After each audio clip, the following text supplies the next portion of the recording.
You are now experiencing the digital life with Kevin Lockett.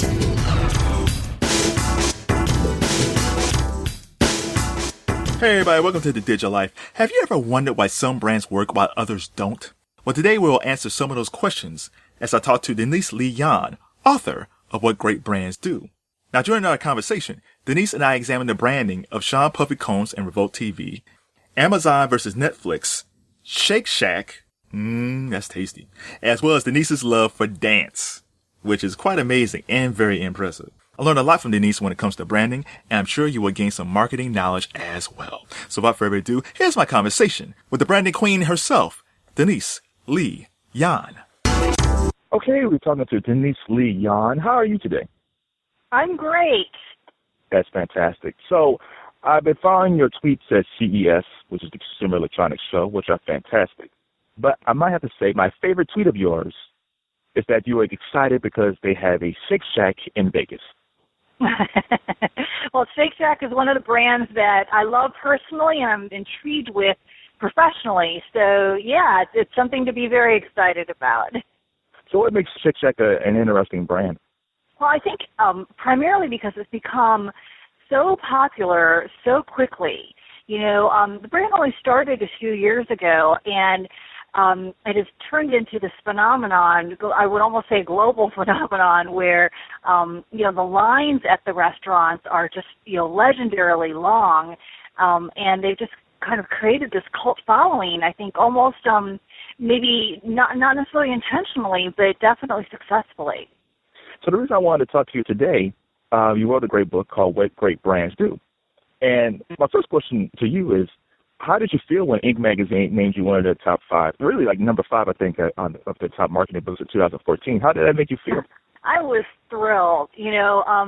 This book, What Great Brands Do, is really my baby, and I've just been so pleased with the positive reception that it's gotten from all sorts of people and from media outlets, and just a few months ago that was announced, and I was thrilled.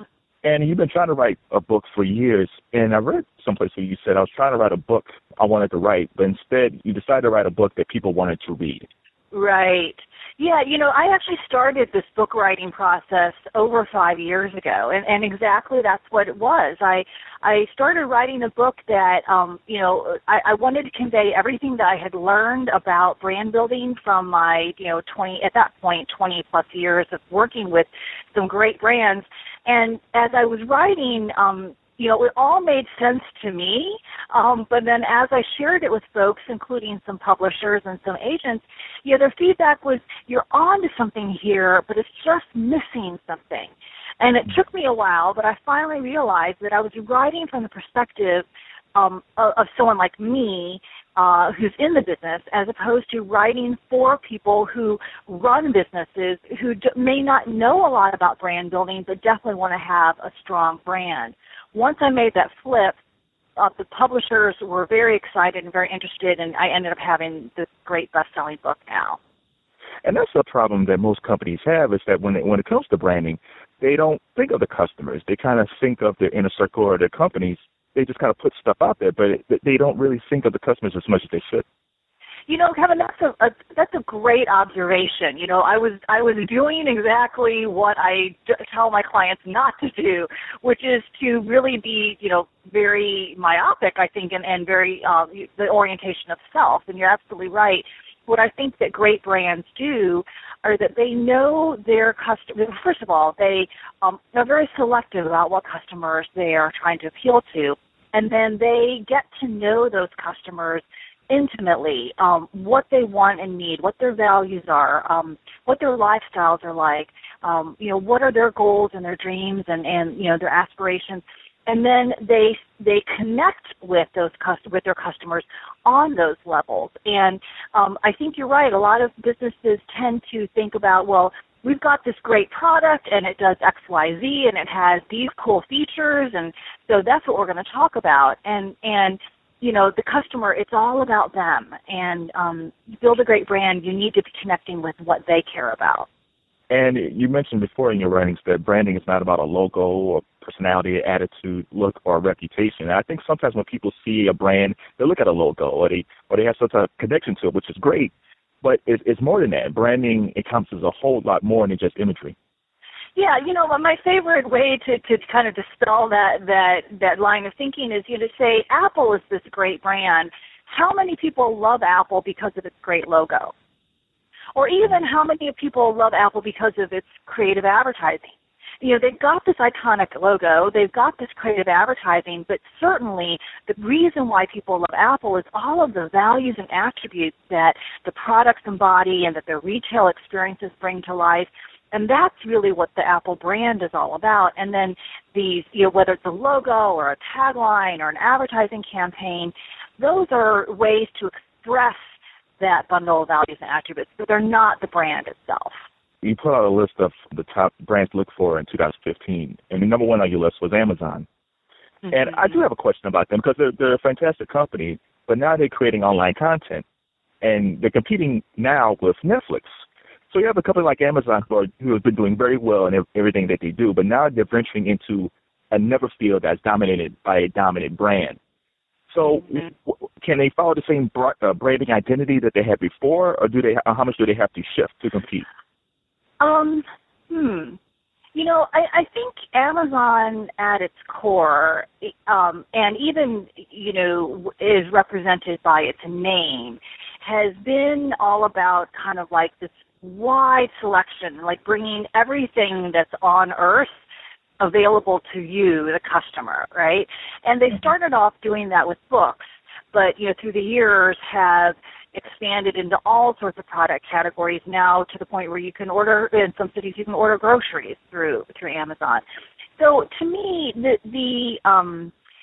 move to Amazon to, get into content is not as surprising. It's not as surprising to me as it may be to other people. And in fact, you could argue, I guess, that Netflix was originally a technology solution. They brought a very great technology to what Blockbuster used to do, right? And right. So in a way you could say, well, why is Netflix getting into creating content? But I think that what you're seeing is that these brands are elastic enough, meaning customers give them the permission to stretch in these new areas because they have already established their credibility in their core areas of business. And I think that that's a sign of a great brand, is the ability to enter into new categories and to use the equity that customers, that they've built up through customer loyalty and customer preference and really customer engagement and advocacy, and really leverage that to propel them into new growth areas.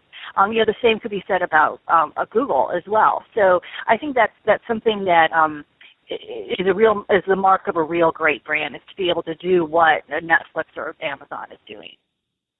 So in your book, What Great Brands Do, one of the things that you mentioned is that great brands start inside. And I think people might be surprised that branding is not just on the outside. Branding actually starts within the culture of a company. Yeah, so we go back to the conversation we were having just a few minutes ago about your brand is not your logo or your tagline. It really is, the value that you create for customers and the way that you do business. And if you think about your brand that way, which is the way great brands do, then your culture becomes eminently important, because it's all about ensuring that you have a clear purpose, clear values, a distinctive personality and a unique character, a way of doing things, and you're shaping everything that you do, including every aspect of your core operations and your customer experience, all around your brand. And that's why culture becomes so important, because you need to ensure that everyone who works on your brand shares that understanding, embraces it, and then interprets and reinforces it in everything that they do. Now, when companies do that, do they have like a boot camp or a training? There's one thing when you go to a company, you learn about the philosophy of the company, but these brands maybe like Starbucks or Chick-fil-A, is it kind of like how they have McDonald's University, where they have like training programs, like when they learn about the branding identity of the company? Yes. So the best practice for larger companies is to have a very distinct concerted effort to align, engage all of their employees and really all of their stakeholders, so including their suppliers and partners, in the brand understanding. But I will say that, it all starts with the leadership of the organization. And so even if you are a, small business, maybe it's you as a sole proprietor or you and a couple of partners that are running business, you need to be crystal clear on what your brand stands for. And you need to place a high degree of importance on ensuring that everything you do is viewed through the lens of your brand. And then as you grow, it'll be important for everyone else in your organization to have that shared understanding. And at some point, you'll get large enough where you're going to need to have tools like a brand guide or programs like an engagement, education engagement sessions for your employees, and even rewards and recognitions programs, and all sorts of really training and development kinds of strategies in order to engage your entire organization. But as I said, it really starts from the very beginning of prioritizing brand as a management tool within your organization. Well, I was going through your book. One of the things that struck me is that I think you mentioned something like great brands sell lifestyles, themes, and well-rounded experiences. And that made me start thinking about Sean Puffy Combs. Like, I've always admired him. And at all his companies, his branding has always been the same. It's always been successful, hip, urban lifestyle. And it followed him through Bad Boy. He did it through Sean John. He did it through Ciroc recently. And now he has Revolt TV, which is it's kind of like a new MTV, which is, I like the product. But it doesn't seem like the brand is connecting with an audience. So when you have a brand that's worked so well for so many years and you don't start connecting with your audience, what can a brand do to shift a bit but without losing their identity? Right. Well, sometimes you may need to create a new brand, or you might need to use a brand strategy that maybe introduces a new sub-brand or somehow, a new name that's associated with your core brand in order to signal that, you're going into this new area, or maybe you've changed and you're prompting reconsideration. I'm not that familiar with Sean Puffy Combs, so I can't say specifically about him, but I will say that, I suspect that he's run into the same challenge as a lot of established brands do, which is you get known for one thing or maybe, a set of things, and it becomes very difficult for you to kind of, change those perceptions over time. And so, like I said, sometimes you may need to introduce a new brand in order to kind of get out of those, preconceived notions. But I think that, the important point, or, where you need to do is kind of start before you have that problem, right? And one of the best ways to do that is to ensure that your brand is not associated with any one particular product or any one particular category, but it really stands for, an idea or a vision or a purpose. So, for example, when Zappos was founded, their leaders were like, we want to be a service company that happens to sell shoes at first, and then, we're going to sell all this other stuff later. And so conceiving of their brand in this way that is not tied to a particular product, I think gives you the ability later on down the road to expand into new areas. And so, maybe Combs has gotten himself kind of maybe painted himself into a corner that is kind of difficult to get out of. And at this point, maybe he does need to introduce maybe another dimension in order to get people to understand how he's changing and how he's relevant again. So what about self-branding? Because sometimes people, especially like creatives, sometimes they're not really good at branding themselves. So if you take the principles of your book, which is basically for companies, how can people apply those principles that's in the book to apply to themselves? Yeah, I think a lot of the principles are remain very relevant and very important. So this idea of great brands start inside. So I think as a person, we need to think about, what is our purpose, what is our values, what are the things that we want to be known for across anything that we do, and we need to make sure that that is crystal clear to us and that it becomes crystal clear in everything that we do. And so, just even that idea of let's not start with I need a new avatar, or I need some catchy phrase, to describe me, or I need a new wardrobe, or I need new technology in order to kind of signify or symbolize something. But let's start inside, and let's start and make sure that we are clear about who we are and what we stand for. And then, something like great brands ignore trends. That's one of the principles in my book, and I think sometimes people are surprised by that principle because, we all are trying to be relevant, to what's hot and what's interesting to customers, and trends. There's a lot of emphasis on following trends. But what I found is that great brands kind of actually ignore trends, and they actually try to advance their own cultural movements by identifying ideas that are way out in the horizon that are really kind of emerging out there that they can then lead and then everyone else follow. And so as a person, I think that the way that applies to you as a personal brand or to me as a personal brand is to say, yes, we need to keep informed as to what's relevant, what's interesting to our customers or our audience, or our clients. But rather than just kind of trying to do what everyone else is doing, let's identify those emerging ideas out there that we can really own and that we can really become known for and advance those and really kind of stand out and differentiate based on that. So, maybe the latest thing is that, everyone's, using Snapchat or whatever. And so that may be something that you might be tempted to say, I need, in order to have a strong personal brand, I need to start using Snapchat. Well, you're following the crowd in making that decision as opposed to saying, what would be a unique way for me to get exposure and to share my content and advance your own movement and ignore that trend. So those are just a couple of examples, but I think all of the principles in my book can be applied to an individual, with some creativity. I don't speak about individuals other than like a Lady Gaga, as a brand in my book, but I think that they do apply.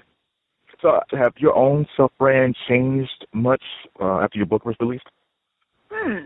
I hadn't thought about that before. I've tried to be pretty consistent. My brand building philosophy has developed through, now 25 plus years of working.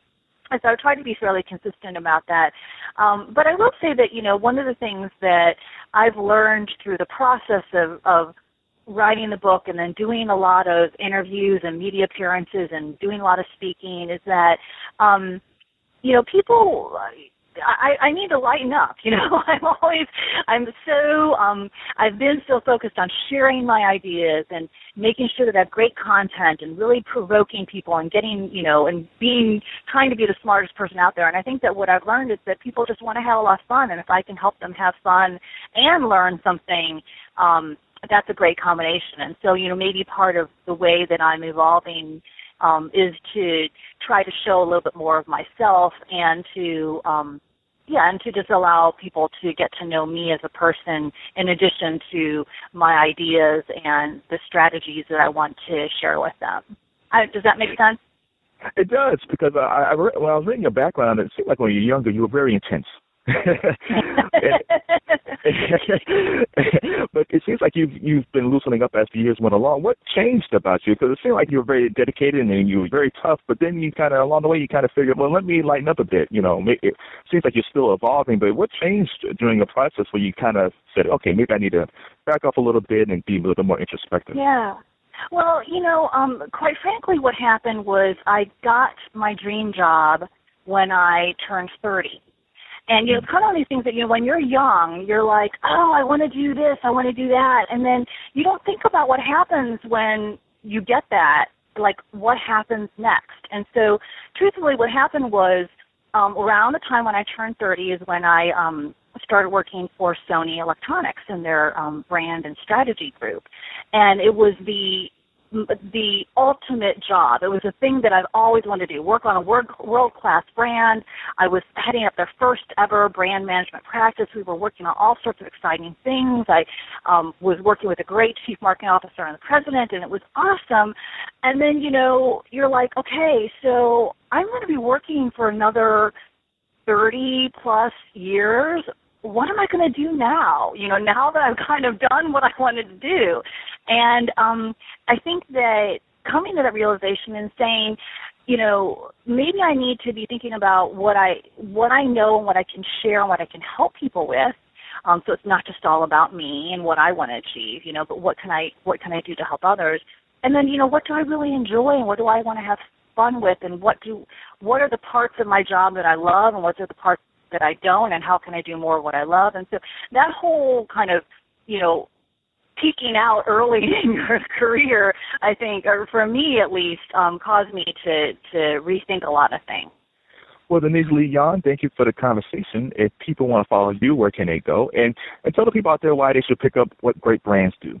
So first, to answer your question, please go to my website, DeniseLeeYohn.com. That's DeniseLeeYohn.com. Or you can just go to whatgreatbrandsdo.com. They're both sites are linked. And there you can learn more about me. You can read my blog. I'm blogging at least once a week. You can sign up for my newsletter, and then you can learn about my book. And to answer your question about why people should read my book, I think that most people are fascinated with great brands. How did Nike get to be so powerful? How did Apple, Starbucks, et cetera? And what I've tried to do is show that great brands think about and build their brands differently. And in the book, I not only lay out the principles that great brands live out, but that I also include tools and methods that I've used with my clients and therefore the readers can use for their own businesses to build great brands. So I hope it'll be both inspiring and instructive to anyone who picks it up. And then finally, I think that, probably the best way for us to engage is what you just talked about, which is Twitter. I'm on Twitter at Denise Lee Yohn. That's my handle, and I love to engage with people there. So that's a great way for us to connect personally as well. But Kevin, thank you so much for including me on your show. No problem. And one last thing, a non-branding question.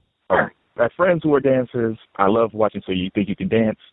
So what was it like for you to dance were you a professional ballet dancer or? I was when I was young, when I was a child. And it was awesome. Dancing is my favorite thing to do. I still take classes, and it is the way that I use what I think is the greatest instrument that we all have, which is our bodies. So I love it. See, I try to tell people that dancers are really athletes that don't get a lot of respect when it comes to that. Because I can't do I can't do what dancers do. It's what they do, what you guys do to your bodies and the twists and the turns and the injuries. It's really it's fun, but it's really intense. Yeah, all you have to do is go to like an Alvin Ailey show or a show by Complexions, another dance company, and you will see remarkable athleticism. It's pretty inspiring. Oh, and one last branding question. Small companies and big companies. I think you wrote once that it's probably not a good idea for small companies to pattern their brand strategy after big companies. Well, I think all big companies and big brands were small at one point. And so, people, I think if you are a small business owner or a startup, sometimes there's a tendency to kind of romanticize big brands and say, oh, well, I could never do what Chipotle does because they've got millions of dollars in spend on advertising and marketing, and they've got the millions of dollars in sales and thousands of locations, and there's no way that I can do that. And so I think people tend to kind of think that big brands, the strategies of big brands are not relevant to them. But I think what you have to understand is that Chipotle started with one guy, Steve Ells, who loved burritos, who decided instead of following the trend of low-priced Mexican food, was going to open this cool concept called Chipotle Mexican Grill and offer great food, freshly prepared ingredients, made right in front of you in this great restaurant environment. And over time, Chipotle has become such a popular brand. So I think that it's really important to kind of understand how do these brands get to be so great in the first place, and often it is how they started out. And, going back to what we started our conversation is, starting inside, being clear about your purpose and your values and the values and attributes that you deliver to customers. And if you do that from the very beginning, you will build a great brand and a big business. That's a good way to end the conversation. Thanks a lot, Denise. Thanks again, Kevin. I want to thank Denise Lee Yohn for being a great guest on The Digital Life. Make sure you check out her book, What Great Brands Do, now available online and at your local bookstores. And be sure to check out my ebook, So You Think You Know Content Marketing, now available on Amazon. In fact, get them both. Go get Denise's, because it's fantastic. Then pick up mine, so I can be just as fantastic as Denise. Before I go, I have a Twitter question for you. Just like Denise has a love for dance, tweet me at Kevin Lockett with the hashtag DigitalKev and tell me what career would you do if you had the chance. Now think about it for a second. Are you a closet DJ? Are you an artist? Do you want to be a sailor? Like, what is it? Do you want to start a fashion label? What career do you really want to do if you had the choice? So tweet me at Kevin Lockett at DigitalKev and tell me what career would you love to do if you weren't doing your current job. All right, everybody. It's The Digital Life. I'm Kevin Lockett, and I'm out. The Digital Life with Kevin Lockett.